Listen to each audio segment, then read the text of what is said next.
When people stand outside the Justice and Legal Affairs Committee and the Constitution Implementation Oversight Committee that are jointly handling electoral reforms invited leadership of both minority and majority sides to discuss two amendment bills.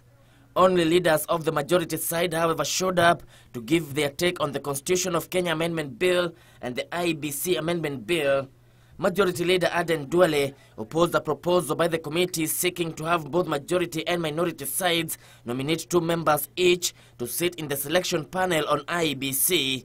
According to Daule, this would compromise the independence of the electoral body. The majority leader also informed the committee that the joint select committee to be formed on IEBC would not interfere with the operations of the 2 House committees. That select committee will have its terms of reference.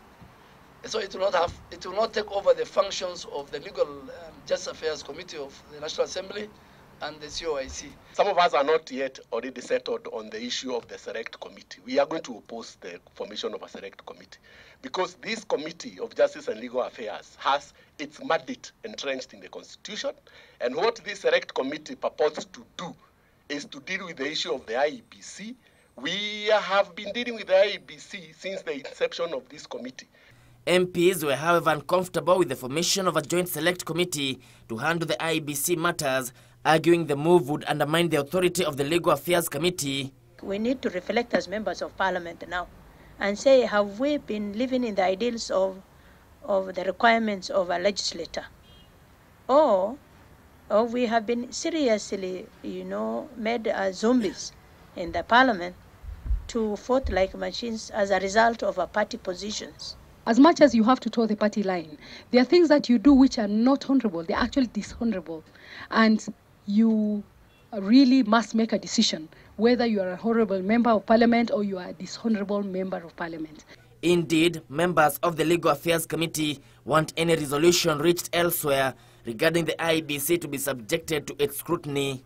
MPs also raised concerns over what they termed as attempts by forces outside parliament to intimidate the institution. When people stand outside the House and say they have no faith in the legislature solving an issue like the current one, I think for me that is actually a coup that is occurring slowly, and we are not helping by agreeing that serious issues can be discussed outside. The 11th Parliament, more than any other parliament, has a membership that is under siege from very powerful forces outside Parliament, and that is a threat to the independence of Parliament, to the independence of the minds of the legislators themselves. I agree with you. The 11th Parliament is under threat, and the people to protect it is we members.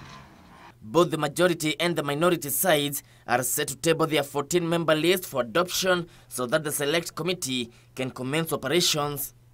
Kevin Washira, Channel News.